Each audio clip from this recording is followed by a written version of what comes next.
Audiobook Handicrafts of Iran, Sistan and Baluchestan Province. Author Nazanin Amiri. Introduction. When I arrived in Sistan and Baluchestan, I felt as though wind, soil, sea, and desert had joined hands to create a world unlike any other. Here, every element tells its own story. The winds of Sistan, the rocky mountains of Baluchistan, the boundless waters of Chabahar, and the dried wetlands of Hamun all carry echoes of history and life. As an Iranian woman and traveler, what first captivated me was not only the raw and expansive nature, but also the handicrafts of the people. Arts born out of hardship, yet filled with beauty and authenticity. From the vibrant needlework of Baluchi women, dazzling like a canvas of 1,000 colors, to the Kalporgan pottery, crafted for thousands of years without the use of a wheel, each piece reveals a heritage preserved with devotion. In Sistan and Baluchestan, handicrafts are far more than handmade objects. They are living narratives of ethnic identity, spiritual beliefs, and historical memory of a people who have endured for centuries between desert and sea. Every stitch of thread, every carved line on clay, and every knot in a Baluchi carpet is a testament to patience, faith, and love for life. Chapter 1. Zahedan, the Gateway to Baluchistan. When I arrived in Zahedan, the first thing that embraced me was the blend of modern urban life with deep traditional roots. The bustling streets, lively bazaars, and people dressed in colorful Baluchi attire all reflected the city's unique identity. In the heart of Zahedan's old bazaar, Baluchi women sat with needle and colorful threads in hand, creating patterns that mesmerized every passerby. Baluchi needlework is not merely an art, it is a silent language, a way for the women of this land to express their inner world. Each stitch carries meaning. Triangles and diamonds symbolize fertility and blessings, while intersecting lines recall tribal unity and kinship. This craft, whose origins trace back centuries, continues today not only in traditional dresses but also in bags, accessories, and decorative textiles, and is now recognized as a global heritage. Elsewhere in the city, craftsmen were busy shaping traditional jewelry. Silver bracelets and necklaces adorned with geometric designs inspired by nature seem to narrate tales of the strength and beauty of Baluchestan. For generations, such ornaments have been inseparable from the lives of Baluchi women, holding a special place in weddings and ceremonies. To me, Zahedan was a city where art and identity flowed side by side with everyday life. From the sound of hammers striking in the goldsmith's quarter to the patient stitches of Baluchi women, everything spoke of a place where art is not confined to museums, but breathes in the very heart of daily living. The roots of handicrafts in Zahedan and Baluchistan are as ancient and enduring as they are colorful and intricate. Baluchi needlework has long been an inseparable part of women's clothing in this region. Researchers believe that this art is at least several centuries old, with certain motifs even inspired by pre-Islamic geometric symbols. In the past, each tribe, and sometimes each family, had its own unique patterns, so much so that one could recognize a person's origins by the embroidery on their garments. Needlework was not only ornamental, it also reflected identity, social class, and even the family's economic status. Traditional jewelry of Baluchistan also carries a long history. The use of silver flourished here from the Safavid and Qajar periods, particularly among the Baluchi tribes.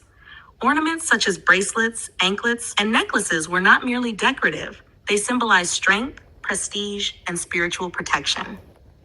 Many of these designs drew inspiration from nature. The sun, stars, and desert plants often appeared repeatedly in the patterns. Basket weaving, still seen today in the outskirts of Zahedan and nearby towns, is another craft born from the desert with the simplest of means. Palm leaves and desert plants served as the main materials, and the finished products, baskets, mats, and containers, played an essential role in daily life, used for storing food, water, and household items. The history of this craft, simple as it may appear, is deeply tied to the desert lifestyle of the people. Zahedan and Baluchistan, with this invaluable heritage, show that their handicrafts are far more than just trades or pastimes. They are, in truth, the living diary of a people who, in the midst of desert and sea, have created beauty out of faith, patience, and perseverance. Final chapter: the major cities of Sistan and Baluchistan and their handicrafts. After Zahedan, my journey led me through other important cities of this vast province, each with its own distinctive handicrafts, preserving a piece of the history and identity of Baluchistan and Sistan.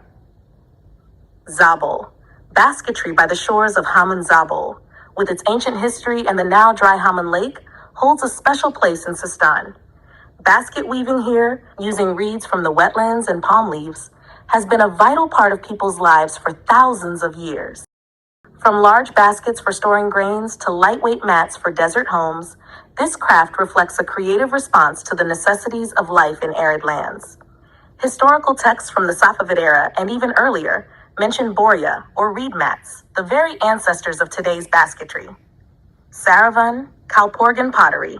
A World Heritage in Saravan, the village of Kalporgan is like a living museum. For over 7,000 years, the women of this village have been shaping pottery entirely by hand, without the use of a wheel. The geometric and primitive motifs carved on these vessels recall the ancient beliefs and myths of the region. Recently inscribed on UNESCO's World Heritage List, Kalporgan pottery is recognized as one of the oldest continuous traditions of pottery in the world. Passed down from grandmothers to daughters, it still retains its original authenticity. Iranshar, needlework and coin embroidery. Iranshar is one of the most important centers of Baluchi needlework, an art with centuries of history that adds unmatched beauty to women's traditional clothing. In the past, each color and motif carried tribal and social meaning. Alongside this, coin embroidery also flourished. Baluchi women would sew old and colorful coins onto garments and decorative items, symbols of wealth and prestige in local ceremonies. Chabahar, the sea and colorful arts. Chabahar, Iran's only oceanic port, is celebrated not only for its breathtaking natural scenery, but also for its handicrafts. Baluchi women here create needlework with bright, vibrant colors, designs inspired by the waves of the sea and the southern sun. Basketry also thrives, using palm fronds and the desert plant daz to craft bags, mats, and baskets that are both practical and a reflection of the coastal culture. Kash, Baluchi rugs and kilims. Kash, a city in the heart of Baluchistan, is renowned for its rug and kilim weaving. Baluchi rugs, with their dark hues and simple geometric patterns, date back several centuries and reached domestic and international markets during the Qajar era. These textiles were not just floor coverings, but also symbols of tribal identity and independence. Kilims from Kash likewise played a central role in nomadic life, serving both practical and decorative purposes in black tents. Nikshar and Konarak, basketry and jewelry. In Nikshar and Konarak, women continue the tradition of basket weaving, drawing from the abundance of palm groves. The products, baskets, fans, and containers, are durable and useful for daily life. Alongside this, the crafting of traditional jewelry, silver and brass earrings, necklaces, and other adornments remains widespread. Such pieces often carry ceremonial significance, particularly in weddings, and have deep roots in Baluchi culture. My journey through the cities of Sistan and Baluchestan became a journey into the living history of Iranian art, from Zabul's basketry, born of desert necessity, to Kalporgan's 7,000-year-old pottery, from the needlework of Iranshar and Chabahar, to the dark, meaningful rugs of Kash. Each craft is a living testament to the history and culture of this land. Here, handicrafts are not merely art, they are documents of identity and resilience. The creations of people who, in the heart of desert and sea, transformed hardship into beauty. As I left Sistan and Baluchestan, I told myself, here, art is life itself, and life is art.